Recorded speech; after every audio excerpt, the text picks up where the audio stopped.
Semester 4 में आज हम एक न्यू कॉन्सेप्ट आपके सामने रखेंगे सैलरी का। थोड़ा डिटेल है, बहुत सारे रूल्स आपको करना पड़ेगा, सीखना ही पड़ेगा। तो आते हैं किस विषय के ऊपर हम लोग बात कर रहे हैं। फर्स्ट,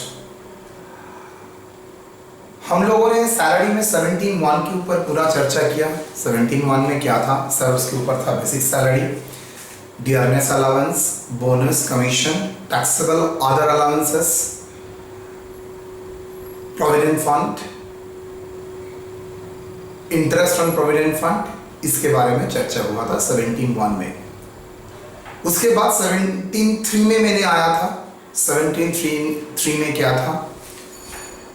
यूआरपीएफ से पैसा मिलना, की मैन इंश्योरेंस पॉलिसी से पैसा मिलना, मॉडिफिकेशन और termination of terms of agreement employer के साथ जो हुआ था उसके लिए पैसा मिलना, वो उसको प्रॉफिट इन लिeu ऑफ सैलरी में डाला जाता है। एक्चुअली सैलरी होता है 17(1), प्रॉफिट इन लिeu ऑफ सैलरी होता है 17(3).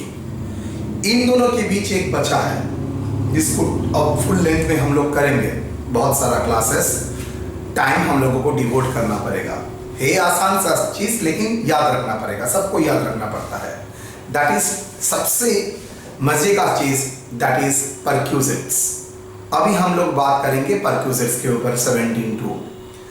परक्यूजिट्स क्या होता है? परक्यूजिट मतलब नॉन मॉनिटरी बेनिफिट। अगर आप बेनिफिट एंजॉय करते हैं तो आपको ये मिलेगा। अगर आप बेनिफिट एंजॉय करते हैं तो नेचुरली बेनिफिट मिला है तो आपको टैक्स भी देना पड़ेगा। मैं मेरे घर में खुद का घर में रहता हूं, फ्लैट में। मेरा एक दोस्त, एक ही कंपनी में हम लोग काम करते हैं, वो आउट स्टेशन का बंदा है, दिल्ली से आया है। कलकत्ता में उसका कोई फ्लैट नहीं है, कंपनी ने उसको एकोमोडेशन दिया है। मतलब उसने कंपनी का एकोमोडेशन एंजॉय कर रहा है और मैं I am not enjoying the accommodation because I have my own residence. तो नेचुरली परक्यूजिट्स में उसका वैल्यूएशन में उसको टैक्स देना पड़ेगा, लेकिन मुझे नहीं, because I am not enjoying. तो आप एंजॉय करें तभी परक्यूजिट्स आपको मिलेगा, तभी आपका टैक्स होगा, नेवर अदरवाइज नो। अलाउंस और परक्यूजिट में अंतर क्या है? अलाउंस बेसिकली कैश में आता है, आप एंजॉय करें ना करें आपको मिल जाएगा। लेकिन परक्यूजिट्स नॉन मॉनिटरी बेनिफिट, कभी कभी मॉनिटरी बेनिफिट मिलता है, लेकिन है बेसिकली नॉन मॉनिटरी बेनिफिट। तो वो नॉन मॉनिटरी बेनिफिट के ऊपर आपको जो बेनिफिट आपको मिल रहा है उसके ऊपर आपको टैक्स देना पड़ेगा। कितना बेनिफिट मुझे मिल रहा है ये कैलकुलेट करने का कुछ तरीका है जो इनकम टैक्स एक्ट में कहीं पर नहीं है। ये पूरा वैल्यूएशन करने का तरीका, बेनिफिट को वैल्यूएशन करने का तरीका इनकम टैक्स रूल 1962 में दिया हुआ है। वही वैल्यूएशन रूल का कुछ कुछ पार्ट हम लोग पढ़ेंगे, सब आपका सिलेबस कवर नहीं करेगा। मैक्सिमम 13 to 14 हम लोग करेंगे। मोर और लेस कॉन्सेप्शन से ही बहुत हो जाएगा। 4-5 जगह आपको दिमाग में रखना पड़ेगा, बाकी सभी कॉन्सेप्शन से हो जाएगा। ये वैल्यूएशन करने के बाद अगर एम्प्लॉयर एम्प्लॉय के पॉकेट से कुछ रिकवर कर रहा है, बोल रहा है मैं तुमको एकोमोडेशन तो दे रहा हूं, मैं तुम्हारे सैलरी से 1,000, 2,000, 3,000 रुपया काट लूंगा प्रति महीना, तुमको मैं पार्क स्ट्रीट के जगह में फ्लैट दे रहा हूं रहने के लिए, तो मैं कुछ तनख्वाह से कुछ काट ही लूंगा। बंदे को लगेगा ठीक है, मैं अगर पार्क स्ट्रीट एरिया में रहता हूं तो 40,000 देना पड़ता, मुझे 3,000 देना पड़ रहा है, तो फाइन। तो अगर कुछ पैसा एम्प्लॉय से रिकवर होता है तो टोटल वैल्यूएशन से वो पैसा माइनस हो जाएगा। ये हर वैल्यूएशन के लिए, परक्यूजिट्स के लिए कॉमन है। क्या बोल रहा हूं? हर नॉन मॉनिटरी बेनिफिट का वैल्यूएशन करना पड़ेगा, बिकॉज टैक्स देने के लिए उसका अमाउंट जानना जरूरी है। वैल्यूएशन कहां पर है? इनकम टैक्स में नहीं है। कहां पर है वैल्यूएशन? उसका वैल्यूएशन है इनकम टैक्स रूल में। क्या सब रूल सीखेंगे? नहीं, बहुत सारे हैं, 13 to 14 हम लोग सीखेंगे। अच्छा, इससे तो मेरा वैल्यू हो गया। अब एम्प्लॉय से अगर कुछ रिकवरी करते हैं, एम्प्लॉय से अगर कुछ कलेक्ट करते हैं, तो याद रखना एम्प्लॉय का सैलरी से अगर कुछ डिडक्ट कर लेता है उस बेनिफिट देने के लिए, तो ग्रॉस बेनिफिट से वो बेनिफिट माइनस हो जाता है। बिकॉज एम्प्लॉयर को बेनिफिट मिल रहा है in term of monetary term, मान लीजिए 60,000, और एम्प्लॉय डिडक्ट करा रहा है पर मंथ 2000 हिसाब के 24,000, तो नेट बेनिफिट क्या 60,000 हुआ ना, नेट बेनिफिट आपका 38,000 हुआ, 36,000, राइट, 36,000 आपको बेनिफिट हुआ। कैसे? ग्रॉस बेनिफिट 60,000 मैंने बोल दिया, तो एम्प्लॉय से एम्प्लॉय से 24,000 कलेक्ट कर रहा है, तो एम्प्लॉय का नेट बेनिफिट कितना है? एम्प्लॉय का नेट बेनिफिट है 60,000 माइनस 24,000, 36,000। तो जितना मैंने आपको वैल्यूएशन कराऊंगा हर जगह में देखना लास्ट में एक ही वर्ड होता है, normally less amount recover from employ. Okay, तो हम एक एक वैल्यूएशन में आएंगे। ड्यूरिंग दौरान मुझे परक्यूजिट में एक वर्ड भी और एक वर्ड बोलना पड़ेगा, सब परक्यूजिट वैल्यूएशन में नहीं आता है, कुछ कुछ एग्जेम्प्टेड है। एक दो का example, mobile phone, laptop, office में गए हो टिफिन आपको मिल रहा है, लंच नहीं, T, snacks, biscuits, cold drinks, ये सब फ्री, तो ये क्या हुआ? ये एग्जेम्प्टेड कैटेगरी में है, मतलब बेनिफिट दे रहा है। कोई बंदा कोल्ड ड्रिंक्स नहीं खाता है, मैं खुद पर्सनली चाय नहीं पीता हूँ, तो कॉलेज में मेरा चाय अगर फ्री है तो मैं एंजॉय नहीं करता हूँ, तो नेचुरली मुझे टैक्स नहीं देना पड़ेगा, अगर टैक्सेबल होता तो। लेकिन ये सब टैक्सेबल नहीं है, टैक्स फ्री परक्यूजिट्स है। ओके, तो हम लोगों को ये भी देखना पड़ेगा कौन कौन सा टैक्स फ्री परक्यूजिट्स में आता है, तो हम लोग धीरे धीरे सब देखेंगे। तो स्टार्ट करते हैं, शुरू करते हैं परक्यूजिट से, बहुत बढ़िया जाएगा हम लोगों का।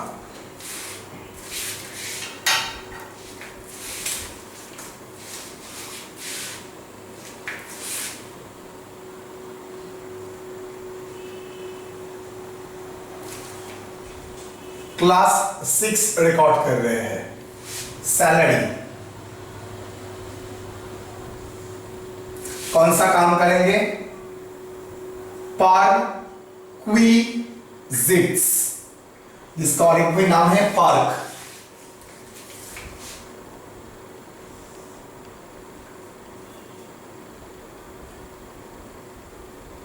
Under section 17 subsection 2।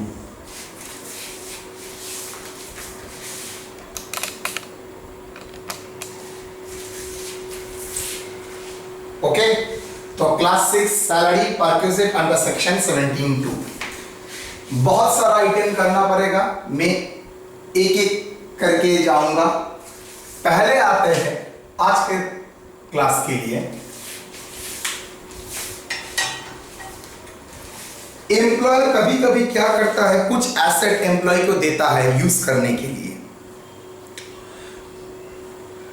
Example,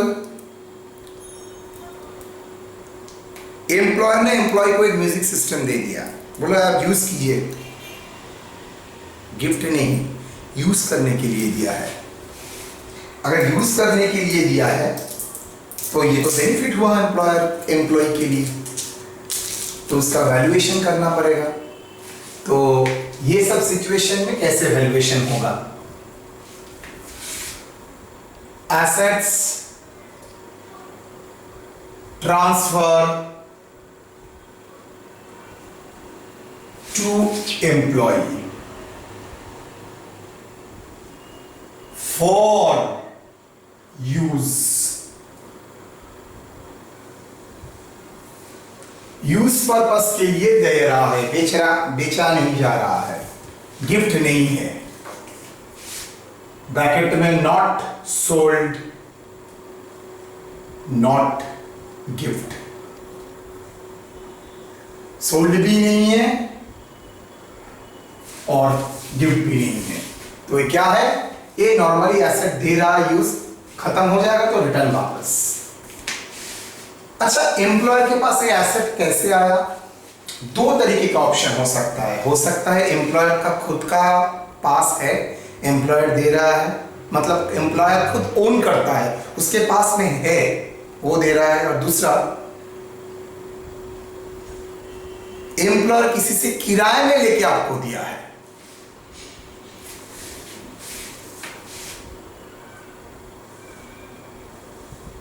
from own source from outsource. Outsource मतलब कहीं से किराए में लेके। ओन सोर्स के लिए एक ही rule, 10% on original, not WDV। क्या बोला? Not WDV, on original cost of assets per annum. Per annum मतलब एक साल यूज होता है 10%, अगर एक साल से कम हो यूज हो रहा है 6 महीना 4 महीना तो 4 महीने का वैल्यूएशन होगा, 6 महीने का वैल्यूएशन होगा। क्या फॉर्मूला होगा? ओरिजिनल कॉस्ट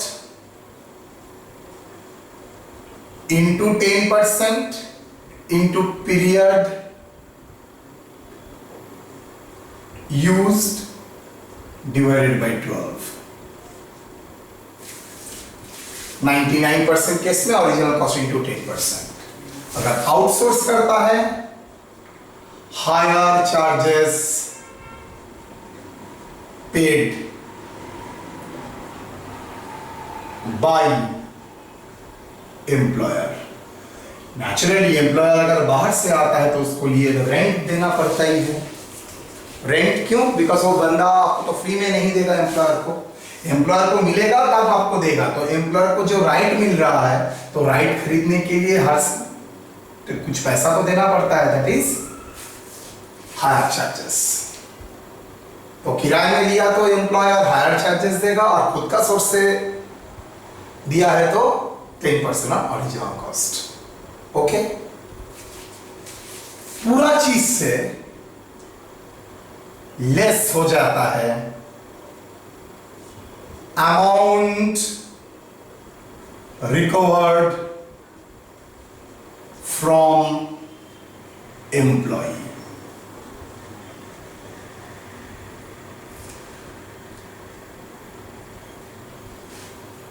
ये पूरा पैसा जितना एम्प्लॉय से आप एम्प्लॉयर रिकवर कर रहा है, अगर कुछ कर रहा है तो लेस हो जाएगा। वो मैंने स्टार्टिंग पॉइंट्स में लिख दिया था, any amount recover will be deducted get reduce from the value. तो ये मेरा आपका क्या था? वैल्यूएशन।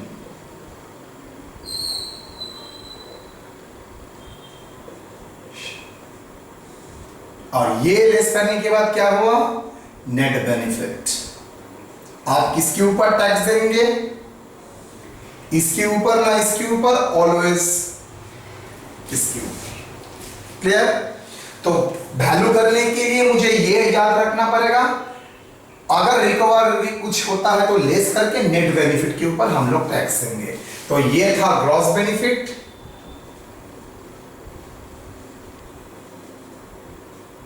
अमाउंट रिकवरी हो गया, नेट बेनिफिट। क्लियर? स्टोरी खत्म।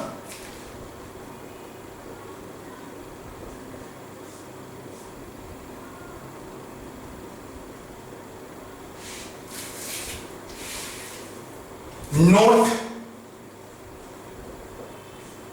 Laptop, computer, telephone provided by employer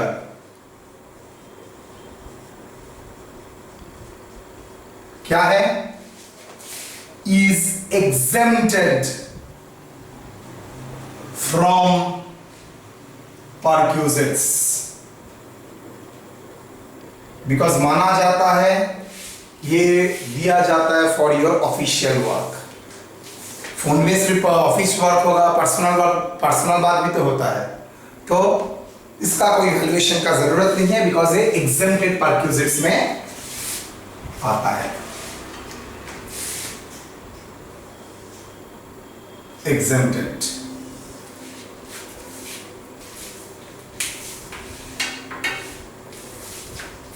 next, to,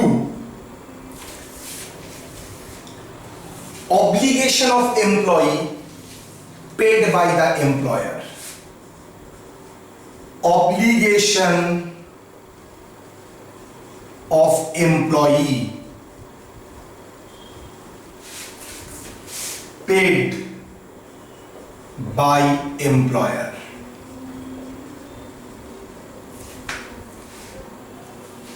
मतलब कुछ आइटम जो एम्प्लॉय का ही ऑब्लिगेशन है उसको ही पेमेंट करना पड़ेगा, लेकिन कौन पे कर रहा है? एम्प्लॉयर। मान लीजिए इलेक्ट्रिक बिल, इलेक्ट्रिक का मीटर किसके नाम पे है? एम्प्लॉय का नाम पे। तो बिल देने का रिस्पॉन्सिबिलिटी किसका होता है? एम्प्लॉय के। मान लीजिए ये रिस्पॉन्सिबिलिटी एम्प्लॉय है, एम्प्लॉयर पे कर रहा है। अच्छी तरह समझिए, मीटर का कनेक्शन किसके नाम पे था? एम्प्लॉय के नाम। कौन पे कर रहा है? एम्प्लॉयर। तो किसका ऑब्लिगेशन था इलेक्ट्रिक बिल देना? एम्प्लॉय का। कौन दे रहा है? एम्प्लॉयर। मतलब इनडायरेक्टली मैं बोलता हूं केस ऑफ रीइंबर्समेंट। रीइंबर्समेंट का मतलब पहले एम्प्लॉय पे कर देगा, उसके बाद जितना खर्चा है एम्प्लॉयर उसको रीइंबर्स कर देगा। तो क्या है? Fully taxable to the extent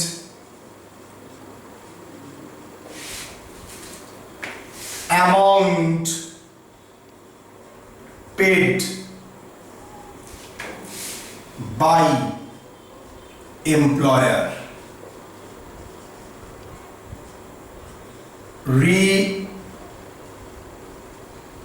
reimbursement, ये वर्ड रहने का मतलब ये भाई एम्प्लॉयर खर्चे को रीइंबर्स कर रहा है, मतलब पे कर रहा है। तो ये भी फुल्ली टैक्सेबल हो जाएगा। एग्जाम्पल, दो सिचुएशन बोल रहा हूं। घर में कोई कुक अटेंडेंट को अपने घर में रखा है काम करने के लिए। 1 महीने के बाद आप लॉकडाउन पीरियड के बाद बोल रहे हैं भाई मैं ना पैसा आपको कैसे दूंगा? क्यों? कंपनी से 2 महीने तक मेरा सैलरी नहीं आया। आप समझाइए तो मुझे। वो जो कुक है, वो जो सिक्योरिटी गार्ड है, जो वॉचमैन है, आपको क्या करेगा? पप्पी देगा, 2 थप्पड़ मारेगा एकदम। क्यों? सर मुझे तो सैलरी नहीं मिला, मैं तुमको कैसे सैलरी दूं? एग्रीमेंट किसके साथ हुआ था? कंपनी के साथ ना आपके साथ? एंगेज किसने किया था? आपने। अगर एम्प्लॉई एंगेज करता है तो किसका ऑब्लिगेशन हुआ? एम्प्लॉय का। कौन पे कर रहा है? एम्प्लॉयर पे कर रहा है। तो क्या होगा सर? देने तो फुल्ली टैक्सेबल हो गया, because obligation of employ paid by employer. Clear? आप नौकरी करते हैं, नौकरी करने के लिए आपको स्टेट गवर्नमेंट को प्रोफेशनल टैक्स देना पड़ता है। एम्प्लॉयर पे कर दिया, बोलिए तो कौन नौकरी कर रहा है? आप। गवर्नमेंट को पे करना किसका ऑब्लिगेशन था? किसको ये बियर करना था? एम्प्लॉय को। कौन बियर कर रहा है? Employer. Obligation of employ paid by employer. तो मतलब ये भी परक्यूजिट होगा? यस सर, ये भी परक्यूजिट्स में आता है। मतलब any reimbursement case under the perquisites. Okay?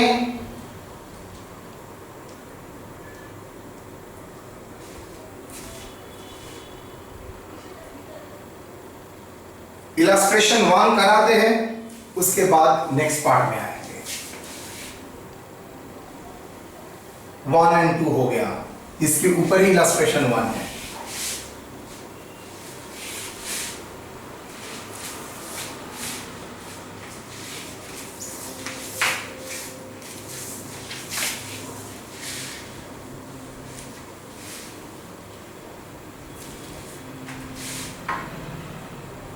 Compute the taxable salary, मतलब 16 का डिडक्शन माइनस करने के बाद, ग्रॉस सैलरी नहीं बोला है।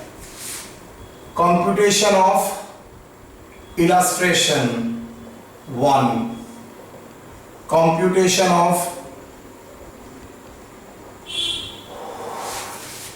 taxable salary,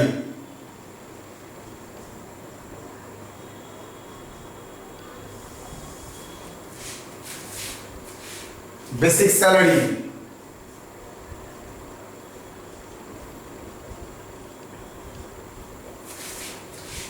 $30,000 into 12 months, 3,16,000.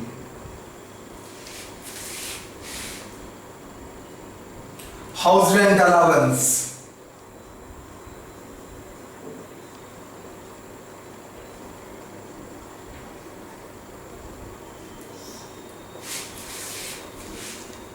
$5,000 per month into 12, 16. Less याद है सिखाया था अलाउंस में exemption under section 1013A section लिखना जरूरी नहीं है. Nil why sir staying at own house.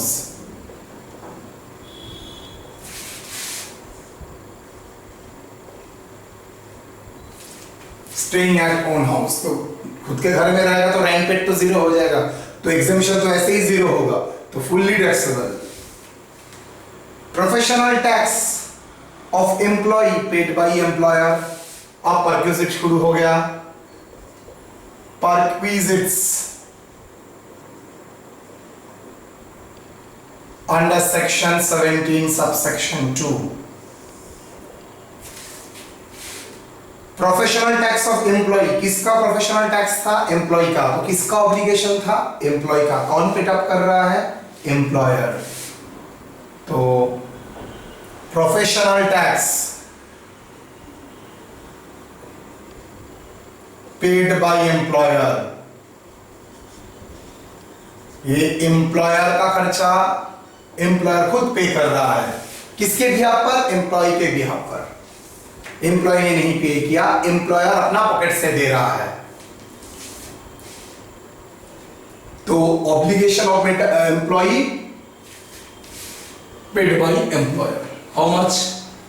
3,000 per month नहीं लिखा है.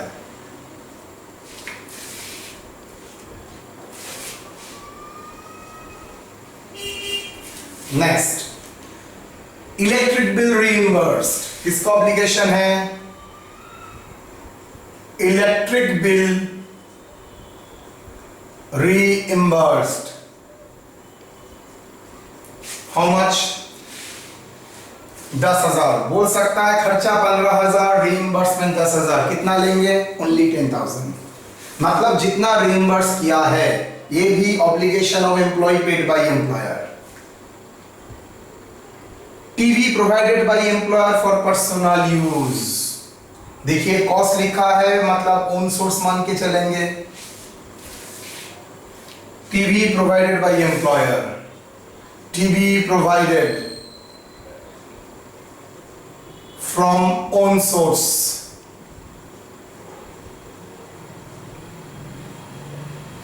रेंट नहीं बोला है, देख के पता चल रहा है ओन सोर्स.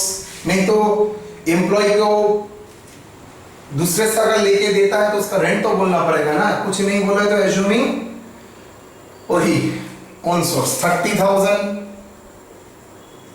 इंटू 10%. क्या फुल ईयर का होगा? मान के चलता हूं फुल ईयर, कुछ नहीं बोला है तो 3,000. Year condition provided by employer April to December.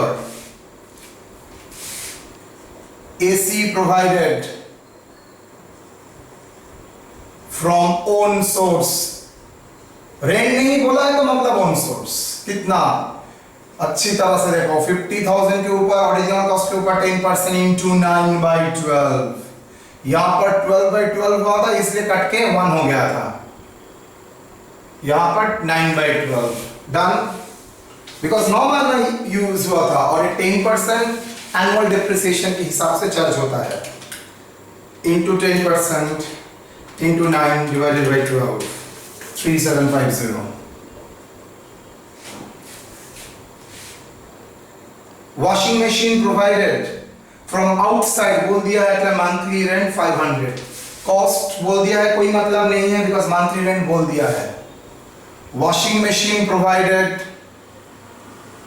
From outside, बाहर से. कितना? यहां पर रेंट होता है ओनली ईयरली रेंट को हम लोग कंसिडर करेंगे। ईयरली रेंट मतलब 500 करके, ₹500 इंटू 12 मंथ 6000। डन। तो ये ऑब्लिगेशन था, ये ऑब्लिगेशन था, और ये asset transfer from own source, asset transfer from outside. और लैपटॉप provided, exempted, park,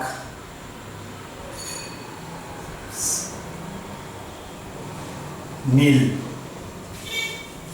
और कुछ तो परक्विजिट का पार्ट ओवर, और कोई परक्विजिट इस प्रॉब्लम में तो सामने नहीं आ रहा है।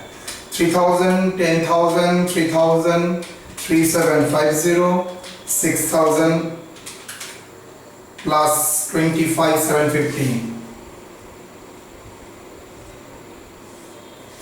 gross salary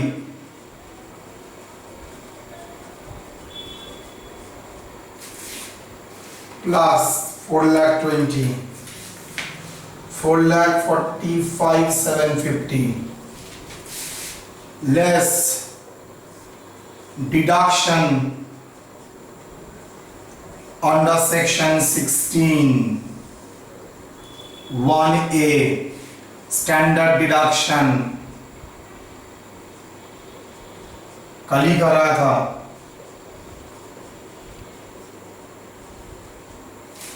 स्ट्रेट वे में 50,000। एंटरटेनमेंट अलाउंस नहीं है तो सवाल भी नहीं है।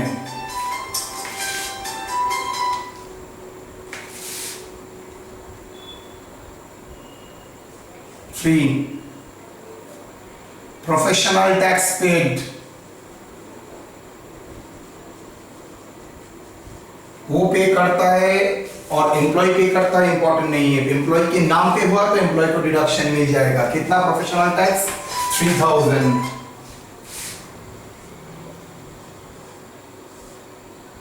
53।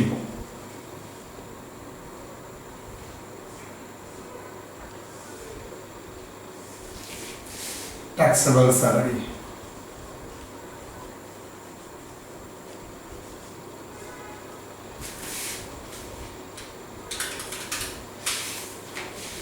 $3,92,750।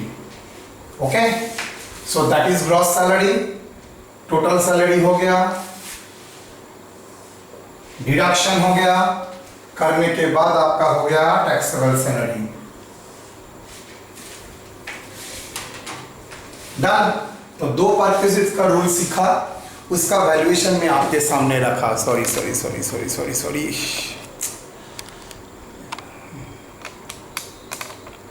बी करने के लिए जाऊं तो बी होता है, बी करने के लिए जाऊं तो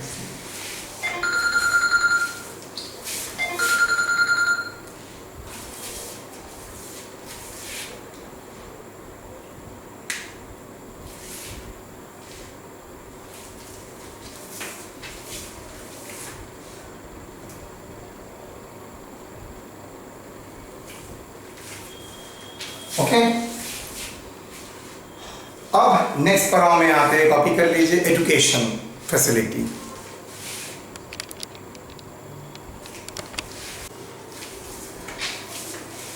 दो परक्विजिट हो चुका है, अब आ रहे हैं थर्ड परक्विजिट में। कभी कभी एम्प्लॉयर एम्प्लॉय को एजुकेशन फैसिलिटी देता है। किसका एजुकेशन? एम्प्लॉय का ना, एम्प्लॉयर का बच्चे का, फैमिली मेंबर का एजुकेशन के लिए। Education facility provided by employer. देखिए नोट्स में क्या है, ठीक है, मैं जैसे कर रहा हूं और कॉपी में ऐसे उतार रहा हूं।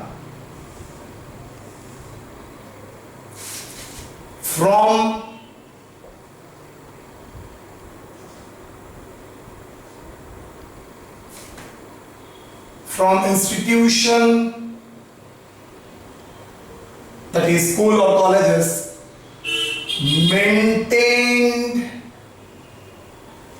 By employer. टाटा स्टील का खुद का स्कूल है, आईटीसी का खुद का स्कूल है, मतलब एम्प्लॉयर का खुद का स्कूल मेंटेन करता है। इधर 100% ओन करता है और पार्शियली, मतलब वो लोग मेंटेन करता है।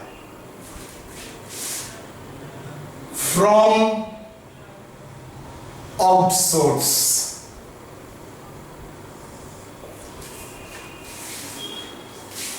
ओके। और एक हो सकता है रीइंबर्समेंट।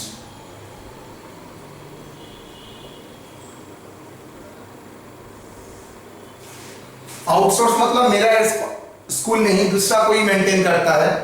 मेरा एम्प्लॉय का बच्चा वहां पर जाके पढ़ेगा, मेरे साथ टाई अप है। सबसे बड़ा एग्जांपल देता हूं, सीएससी साउथ पॉइंट बोल के स्कूल का नाम आप लोग जानते हैं, साउथ कलकत्ता में है, फेमस स्कूल। सीएससी के साथ साउथ पॉइंट का एक टाई अप है। सीएससी का एम्प्लॉय आराम से साउथ पॉइंट में पढ़ सकता है फ्री ऑफ कॉस्ट, मतलब ये टाई अप दोनों में है। तो ये जो टाई अप है, मतलब सीएससी को स्कूल मेंटेन नहीं कर रहा है, सीएससी दूसरे के साथ टाई अप करके रखा है, मतलब आउटसोर्स कर रहा है। और सीएससी बोल रहा है और एम्प्लॉयर बोल रहा है भाई आप जहां मर्जी पढ़ा लीजिए, मैं आपको फीस रिइंबर्स कर दूंगा, मतलब रिइंबर्समेंट केस। ये दोनों केस में ही actual amount paid by employer is taxable. Last case की तरह देखिए, अगर एम्प्लॉयर जितना पे करेगा उतना ही खर्चा, तो उसको ही वैल्यूएशन में अलाए कैलकुलेट करेंगे, मतलब जितना अमाउंट दिया वही उसका वैल्यू है। रीइंबर्स मतलब सेम, बच्चा आपका है, ऑब्लिगेशन आपका ही होना चाहिए, एम्प्लॉयर दे रहा है, मतलब ऐसे ही टैक्सेबल हो जाएगा। कितना, जितना अमाउंट पे कर रहा है और अमाउंट reimbursed।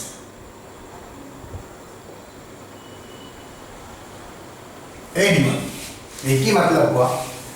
यहां पर अगर इंस्टीट्यूशन खुद एम्प्लॉयर मेंटेन करता है तो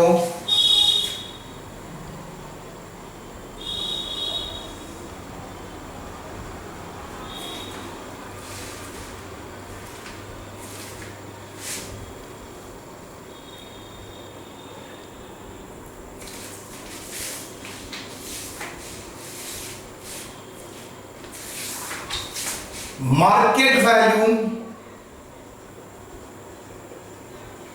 of similar facility, same facility का मार्केट वैल्यू क्या होना चाहिए?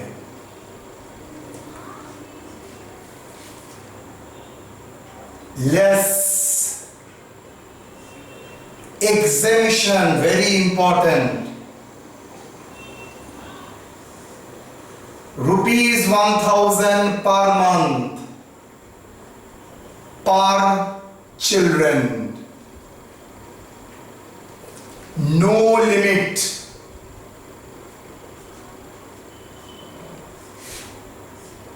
taxable amount।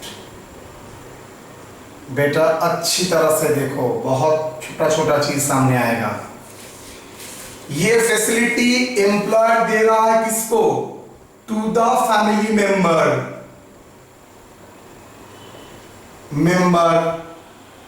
Of employee.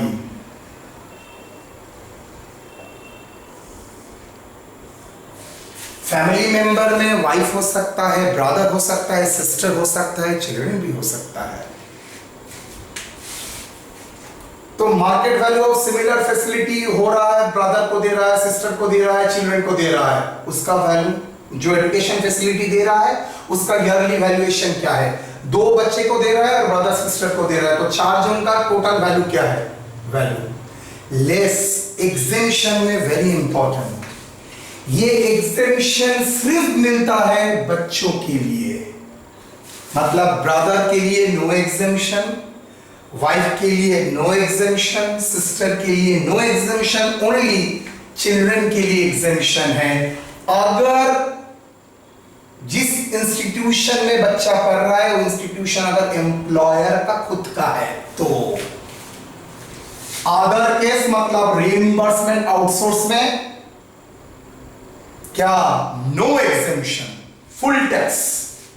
लेकिन यहां पर एग्जेम्पशन है ओनली बच्चों के लिए। कितना, 1000 रुपया प्रति महीना। अलाउंस में दो बच्चे का एक लिमिट था, 100 rupees education allowance, hostel allowance 300, maximum 2। यहां पर क्या बोला है, नो लिमिट, जितना चाहे बच्चा हो सकता है। 6 बच्चा होगा तो 1000, 6 बच्चे ही अगर एजुकेशन में पढ़ता है तो 6 बच्चा का मार्केट वैल्यू का, एजुकेशन का market value, exemption 1000 into 12 into 6। 12 क्यों, 12 महीने के लिए, तो पर मंथ के हिसाब से दिया है। क्लियर, गलत नहीं होगा, याद रखो। तो एजुकेशन फैसिलिटी को मैंने कैसे तोड़ा है, 2 तरीके से। From a institution maintain by employer, from outsource और रीइंबर्समेंट। आउटसोर्स रीइंबर्समेंट के लिए एक्चुअल अमाउंट पे, लेकिन अगर इंस्टीट्यूशन एम्प्लॉयर खुद मेंटेन करता है वहां पर मार्केट वैल्यू और सिमिलर एजुकेशन फैसिलिटी। अगर एम्प्लॉय ये सिमिलर एजुकेशन किसी दूसरे जगह से लेता है तो उसको कितना मंथली पे करना पड़ेगा, ट्यूशन फीस कितना, सेशन चार्ज कितना, वही उसका मार्केट वैल्यू लेस। एग्जेम्पशन सिर्फ बच्चे के लिए मिलेगा, इसमें ब्रदर है उसके लिए एग्जेम्पशन नहीं है, सिस्टर है नहीं है, वाइफ है नहीं है। That is a taxable amount. Total amount से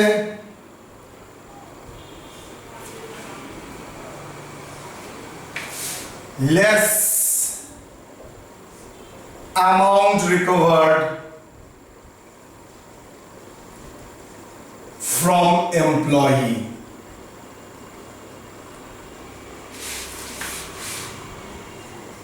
तो ये था ग्रॉस वैल्यूएशन, ग्रॉस बेनिफिट, ये था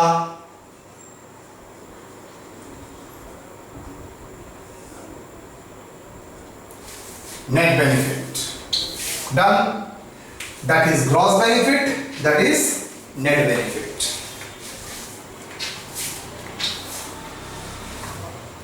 clear? So that is an education facility. Now, illustration 2.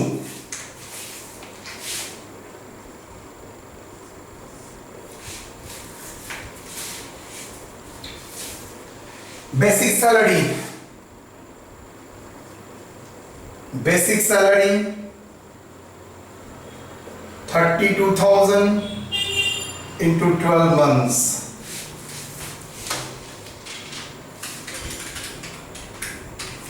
$384,000.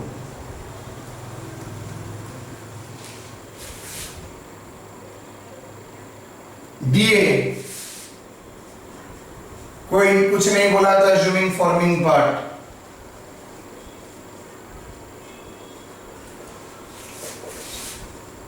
Into 12 months.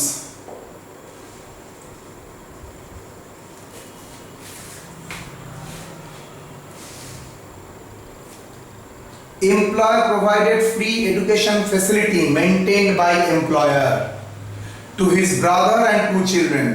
Cost of the similar education facility is 2,500. मतलब ये कौन सा केस को डील कर रहा है, ये perquisites under section 17(2).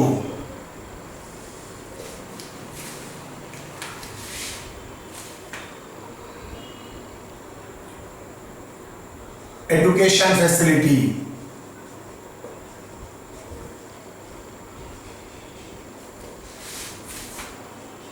$2,500 into 12 months.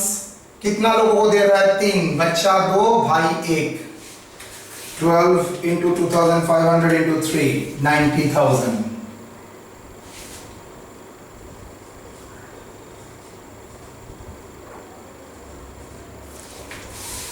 Less exemption 1,000 into 12 into 2 months. into 12 into 2 24,000. Sir 3 क्यों नहीं हुआ? 12 month into 2 children. Brother is not your children. तो exemption only children के लिए मिलेगा, brother के लिए नहीं मिलेगा, इसलिए 1000 12 month 2 children. Okay? minus 90 66,000. Gross salary तक करने के लिए बोला था, मैंने कर दिया.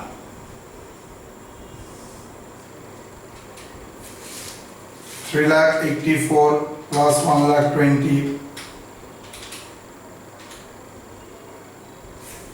$5,70,000.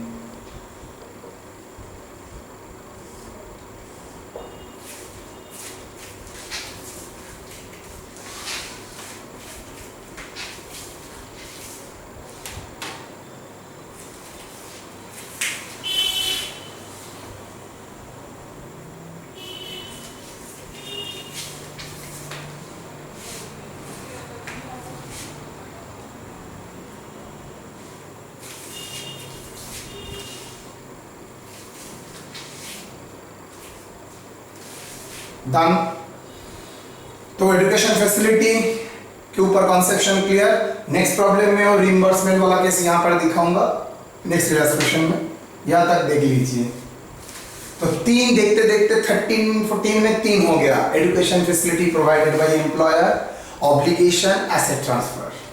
नेक्स्ट, कभी कभी एम्प्लॉयर आपको गैस, इलेक्ट्रिसिटी, वाटर भी सप्लाई करता है. कलकत्ता के लोग वाटर में टैक्स देना पड़ता है, वाटर खरीदना पड़ता है, ये कॉन्सेप्शन नहीं है. लेकिन मुंबई में जाइए, तल्लई में जाइए, बैंगलोर में जाइए, अहमदाबाद में जाइए, वाटर के लिए पेमेंट करना पड़ता है, मतलब प्यूरिफाइड वाटर के लिए. तो ये एम्प्लॉयर अगर उसका सप्लाई डिपार्टमेंट में है, वो उसको एम्प्लॉय में को फ्री में दे सकता है. एम्प्लॉयर का नाम अगर सीएससी है तो एम्प्लॉय को इलेक्ट्रिसिटी का यूनिट जो कंज्यूम करता है फ्री कर सकता है. एम्प्लॉयर अगर एचपी कंपनी, हिंदुस्तान पेट्रोलियम है, इंडियन ऑयल कॉर्पोरेशन है, तो क्या कर सकता है, गैस फ्री में दे सकता है एम्प्लॉय लोगों को. तो ये सब सिचुएशन में कैसे परक्विजिट्स वैल्यूएशन होगा, यहां तक क्लियर है.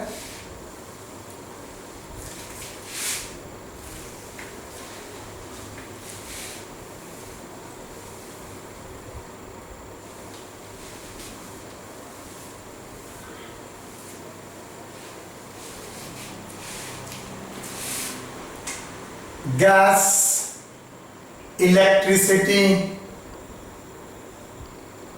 वाटर,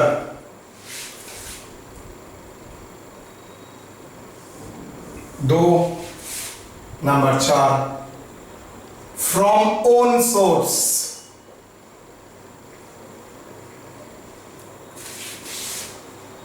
आउटसोर्स्ड और रीइंबर्स्ड. आउटसोर्स मतलब बाहर से सप्लाई कर रहा है, खुद का नहीं है. और रीइंबर्स मतलब एम्प्लॉय को बोल रहे हैं आप पेमेंट कर दीजिए, मैं आपको दे दूंगा. क्या टैक्सेबिलिटी होगा, एक्चुअल अमाउंट पेड और रीइंबर्स्ड. ओके, सेम देखिए बार बार वही होगा, जितना पेमेंट कर रहे हैं उतना और रीइंबर्स. अगर ओन सोर्स में देता है, valued at cost of manufacture, मतलब पर यूनिट का मैन्युफैक्चर सेलिंग प्राइस नहीं, पर यूनिट का मैन्युफैक्चरिंग कॉस्ट कितना है उसी के बेसिस में, that is number of units consumed by employee. वो वाटर हो सकता है, इलेक्ट्रिसिटी हो सकता है, इलेक्ट्रिसिटी के लिए यूनिट्स, गैस के लिए पावर यूनिट, गैस के लिए सिलेंडर, वाटर के लिए probably gallon, into cost per unit. Done. तो क्लियर? तो गैस, इलेक्ट्रिसिटी, वाटर अगर फ्रॉम ओन सोर्स से एम्प्लॉयर देता है तो number of unit consume by employee into cost per unit. अगर आउटसोर्स से करता है और रीइंबर्समेंट करता है तो एक्चुअल अमाउंट पेड और रीइंबर्स्ड। डन?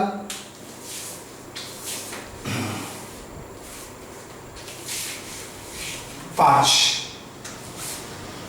बड़ा बड़ा लेवल का एम्प्लॉय के लिए एम्प्लॉयर क्या करता है, उसका अटेंडेंट फ्री कर देता है, उसका स्वीपर, वॉचमैन, ये सब होता है। हो सकता है एम्प्लॉयर खुद प्रोवाइड करता है, मतलब एम्प्लॉय खुद एंगेज करके उसके पास भेजता है। दूसरा, एम्प्लॉय को बोलता है भाई आप रख लीजिए, मैं आपको उसका तनख्वाह में मैं खुद आपको पे कर दूंगा, मतलब रीइंबर्समेंट लेस। तो ये क्या है? स्वीपर।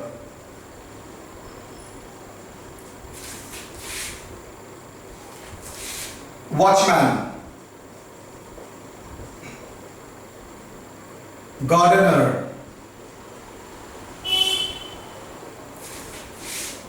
कुक, अटेंडेंट, मतलब अगर इंसान आपके सेवा में एम्प्लॉयर देता है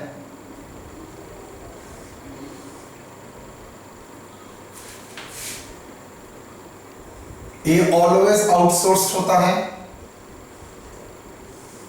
मतलब कोई, और रीइंबर्स्ड।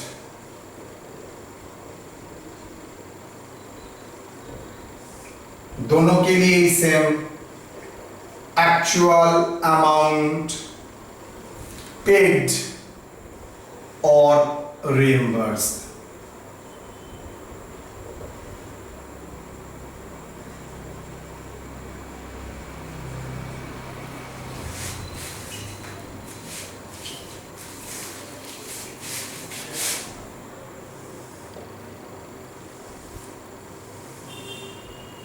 तो ये भी था ग्रॉस बेनिफिट,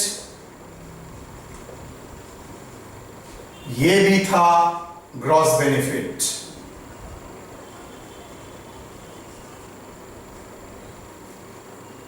नेट बेनिफिट कैसे होगा? टोटल से less amount recovered from employee. बोल रहा है 4000 मैं पेमेंट करूंगा, 4000 के बेसिस में वैल्यूएशन हुआ है, मान लीजिए 4000 इंटू 12। एम्प्लॉय को बोल रहा है भाई आप एटलीस्ट 1000 रुपया मुझे दीजिए, माइनस हो जाएगा, दैट इज 48,000 माइनस 12,000। तो net value, gross value 48, recover हुआ 12,000, तो नेट वैल्यूएशन हुआ है 36। एग्जाम्पल। तो 4 5 gas, electricity, water, 5 sweeper, watchman, gardener, cook, attendant, servant, whatever. Okay. Illustration number 3 इस सबको कंबाइन करके बनाया गया है। आज जितना तक आप लोग सीखे हैं, ये 5 ही परक्विजिट हम पर डे करेंगे, उससे ज्यादा नहीं। ठीक है, चलिए, तो 5 हो गया। एक एसेट ट्रांसफर, दूसरा ऑब्लिगेशन ऑफ एम्प्लॉय। इसलिए देखो मैंने पहले वो करा है, तो इसमें आप सवाल ही नहीं कर रहे हैं। अगर यहाँ पर देखिए कनेक्शन आपके नाम पे है, आप अगर पेमेंट कर, एम्प्लॉयर आपको पेमेंट कर दे रहा है, मतलब reimbursement. Obligation of employ paid up by employer. Obligation क्यों? बिकॉज कनेक्शन किसके नाम पे है? एम्प्लॉय के नाम। अगर एम्प्लॉय के नाम पे कनेक्शन है और एम्प्लॉयर रीइंबर्स कर रहा है, मतलब फुल्ली टैक्सेबल। स्वीपर, वॉचमैन अगर आप एंगेज कराते हैं, एम्प्लॉयर पैसा देता है, रीइंबर्स करता है, तो इसका ऑब्लिगेशन था एम्प्लॉई का। कौन पे अप कर रहा है? एम्प्लॉयर। तो हो गया। चलिए कवर कीजिए।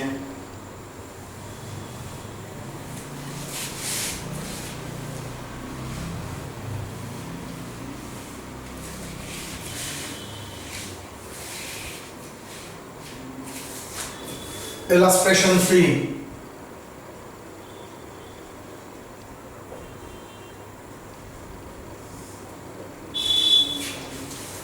Basic salary, computation of taxable salary.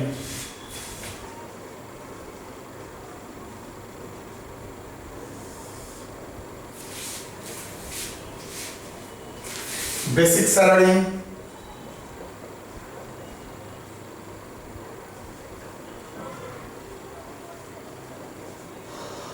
$40,000 into 12 months, 4,80,000. D 18,000 per month. Forming part.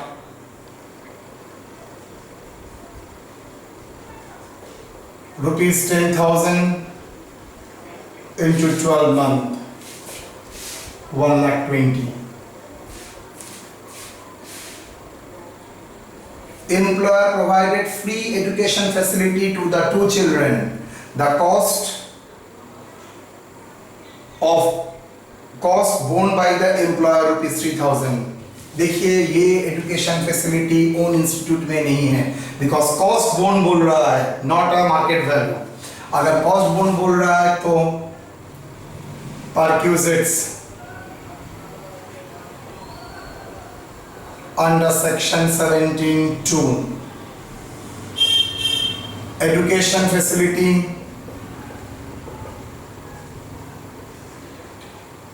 From outside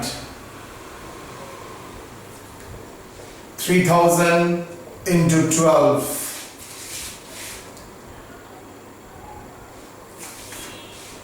कितना चिल्ड्रन? 2 children by employer. देखिए 3,000 बोल दिया है, पार्ट चिल्ड्रन नहीं बोला है, तो वेरी इंपॉर्टेंट। पार्ट चिल्ड्रन बोलता तो into 2, तो पार्ट चिल्ड्रन नहीं बोला है तो 36,000 less exemption meal. Why, sir? As institute not maintained by employee. अगर एम्प्लॉई मेंटेन करता है तब ये बेनिफिट मिलेगा चिल्ड्रन के लिए, लेकिन एम्प्लॉय तो मेंटेन नहीं करता है, एम्प्लॉय आउटसोर्स करता है। समझ में आया? गुड। लास्ट एग्जांपल में, लास्ट क्वेश्चन 2 में, वहां पर एम्प्लॉय खुद का एजुकेशन इंस्टीट्यूशन था, वो मेंटेन करता था, इसलिए एग्जेम्पशन मिला था। यहाँ पर नहीं है तो एग्जेम्पशन का बात भी नहीं है। Gas provided from outside, gas provided मतलब ओन सोर्स नहीं, आउटसोर्स करके दे रहा है 5,000 full. Electricity from own source, तो क्या होगा? Electricity from own source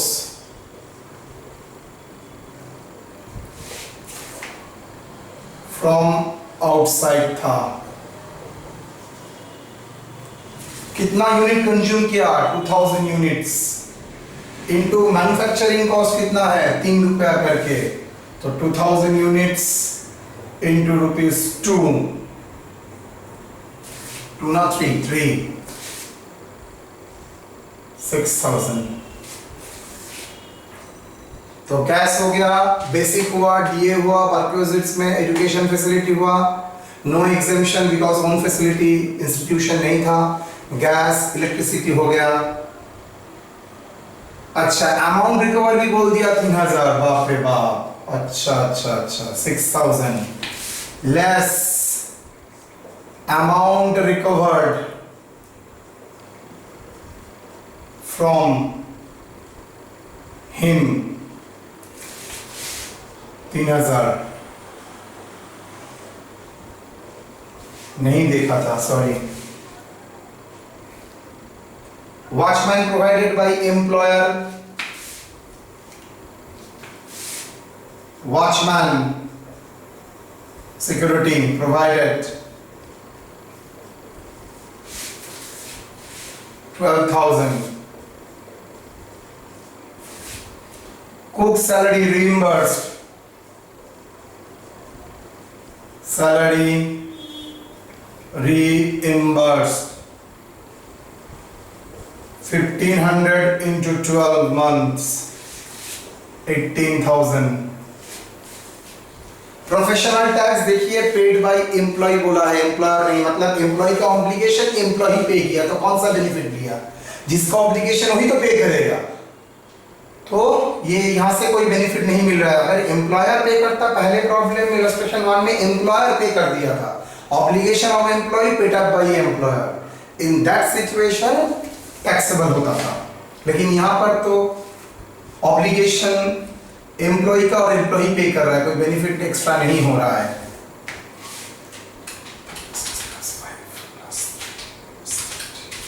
$74 gross salary,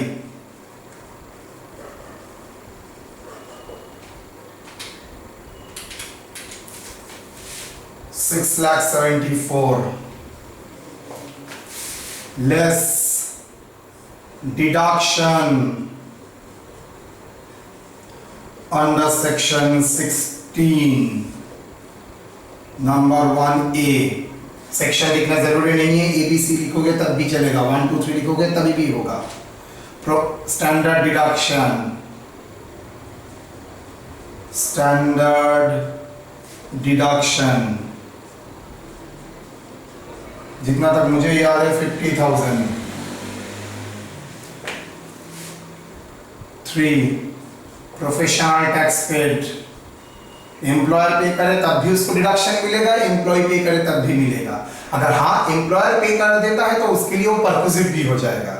professional tax paid देखिए बाय एम्प्लॉयर, एम्प्लॉय कुछ नहीं लिखा है, 2,400।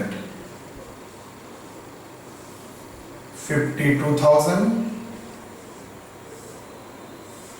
taxable salary।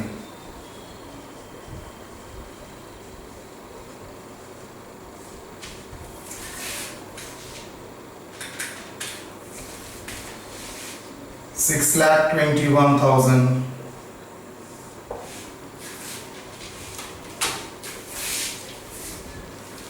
तो इलस्ट्रेशन 3 भी हो गया। देखते देखते क्लास जब शुरू किए थे कुछ नहीं जानते थे, 1 घंटे के भीतर, 1 घंटा भी नहीं हुआ है, बस स्लाइटली हुआ है, हम लोग 5 परक्विजिट्स कंप्लीट। क्या क्या 5 परक्विजिट? एक बार एसेट अगर ट्रांसफर करता है 10% ओरिजिनल कॉस्ट और एक्चुअल अमाउंट पेड।